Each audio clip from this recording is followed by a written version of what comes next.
안녕하세요. 오늘은 1월 14일입니다. 우리 함께 읽을 말씀은 잠언 6장 말씀이네요. 실제적 교훈. 내 아들아, 내가 만일 이웃을 위하여 담보하며 타인을 위하여 보증하였으면 내 입의 말로 내가 얽혔으며 내 입의 말로 인하여 잡히게 되었느니라.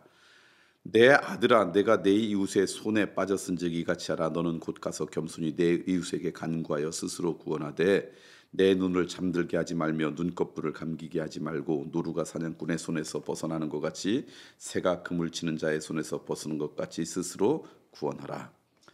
게으른 자여 개미에게 가서 그가 하는 것을 보고 지혜를 얻으라. 개미는 두령도 없고 감독자도 없고 통치자도 없으되 먹을 것을 여름 동안에 예비하며 추수 때에 양식을 모으느니라. 게으른 자여 내가 어느 때까지 누워 있겠느냐. 내가 어느 때까지 잠이 깨어 일어나겠느냐. 좀 더 자자 좀 더 졸자. 손을 모으고 좀 더 누워 있자면 내 빈궁이 강도같이 오며 내 곤핍이 군사같이 이르리라. 불량하고 악한 자는 구부러진 말을 하고 다니며 눈짓을 하며 발로 뜻을 보이며 손가락질을 하며 그의 마음에 패역을 품으며 항상 악을 꾀하여 다툼을 일으키는 자라. 그러므로 그의 재앙이 갑자기 내려 당장에 멸망하여 살릴 길이 없으리라. 여호와께서 미워하시는 것 곧 그의 마음에 싫어하시는 것이 옌일곱 가지이니 곧 교만한 눈과 거짓된 혀와 무지한 자의 피를 흘리는 손과 악한 계교를 꾀하는 마음과 빨리 악으로 달려가는 발과 거짓을 말하는 망령된 증인과 및 형제 사이를 이간하는 자이니라. 훈계와 명령. 내 아들아, 내 아비의 명령을 지키며 내 어머니의 법을 떠나지 말며 그것을 항상 내 마음에 새기며 내 목에 매라. 그것이 내가 다닐 때에 너를 인도하며 내가 잘 때에 너를 보호하며 내가 깰 때에 너와 더불어 말하리니. 대저 명령은 등불이요 법은 빛이요 훈계의 책망은 곧 생명의 길이라.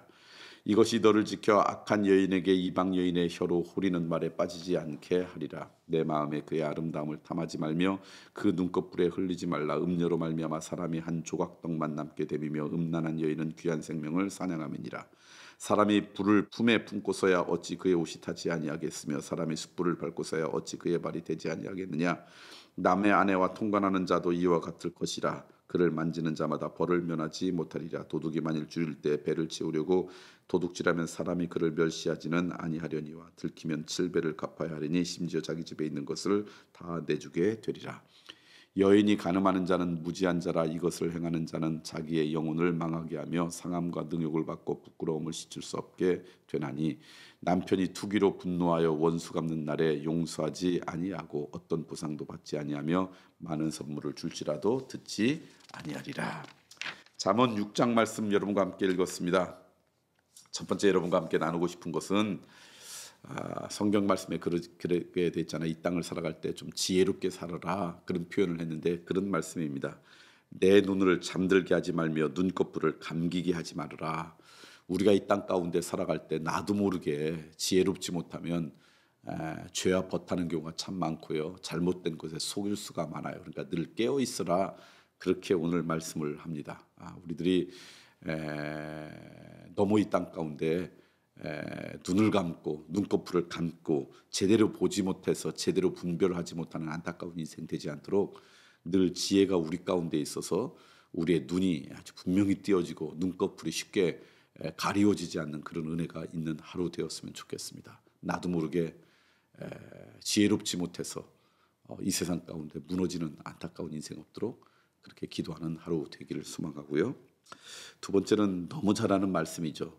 교회를 다니지 않는 분들도 잠언의 이 말씀을 종종 인용하곤 합니다. 게으른 자여 개미에게 가서 배우라, 그런 얘기죠. 그러면서 좀 더 자자 좀 더 졸자 손을 모으고 좀 더 누워 있자면 내 빈궁이 강도같이 오며 내 곤핍이 군사같이 이르리라. 게으르지 말아라라고 하는 비유를 개미에게 합니다.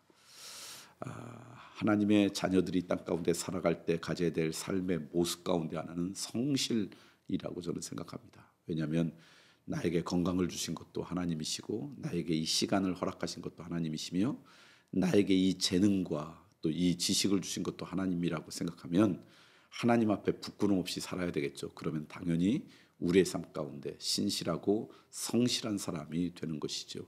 게으르다라는 것은 하나님이 나에게 허락하신 것을 가치 있게 여기지 않는다는 거예요. 하나님께서 나에게 허락하신 이것을 존귀하게 여기지 않는다는 것이죠. 그러므로 믿음의 사람들은 이 땅 가운데 좀 신실하고 성실하게 살아가야 될 그런 삶의 모습이 당연히 나타나야 된다고 믿습니다.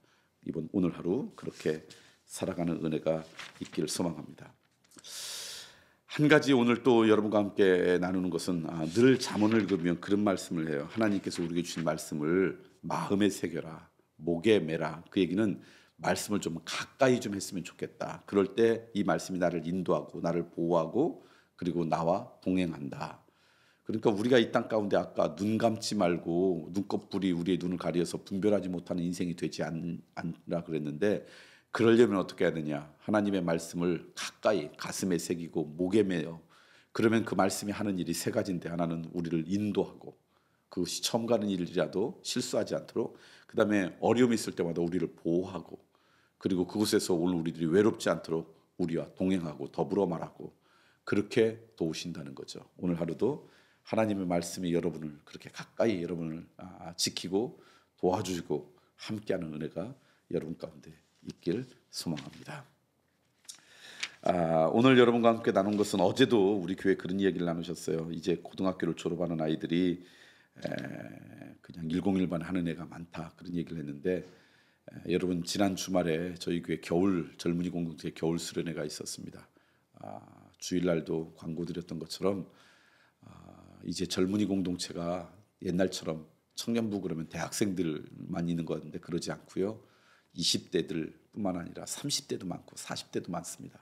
그래서 방학 때 하긴 하지만 학생들 중심으로 그렇게 주중에 하면은 직장 다니는 사람들이 시간 내기 어려워서 저희 교회는 늘 주말에 그렇게 수련을 하죠. 대전과 세종 공이 한 100여 명의 학생들이 젊은이들이 참여했습니다. 그러니까 양쪽 합치면 200여 명인데 서로 다른 공간으로 가서 아주 좋은 시간, 은혜로운 시간. 또 직장 생활하는 친구들은 내가 그리스도인으로 어떻게 내가 직장 생활할까, 그런 고민들, 그들의 미래를 어떻게 신앙 가운데서 살아갈까, 그런 고민들을 나누고 또 도전받는 시간을 가졌고요. 20대들은 자기들의 꿈을 꾸면서 하나님의 인도하심을 소망하는 그런 시간들을 가졌습니다. 아무튼 저희 교회에 이렇게 젊은이들이 많이 있다는 건 하나님의 특별한 축복이라고 저는 생각합니다.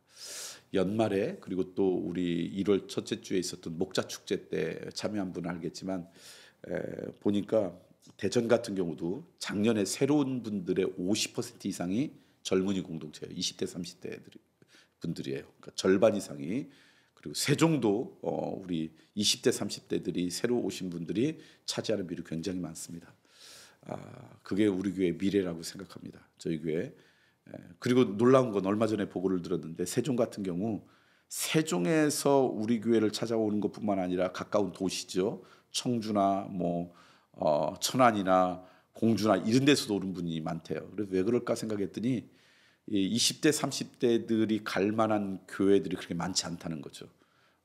저는 젊은이들이 그 공동체를 이루고 싶은데 공동체가 있는 그런 교회들이 그렇게 많지 않다라는 생각이 들었습니다. 아무튼 대전과 세종에 있는 저희 교회를 통해 젊은이 공동체가 이렇게 함께 믿음으로 살아가려고 애쓰는 분들이 많이 있다라고 하는 것, 기쁨이고 감사입니다. 그 기쁨을 오늘 여러분과 함께 나누고 싶고요.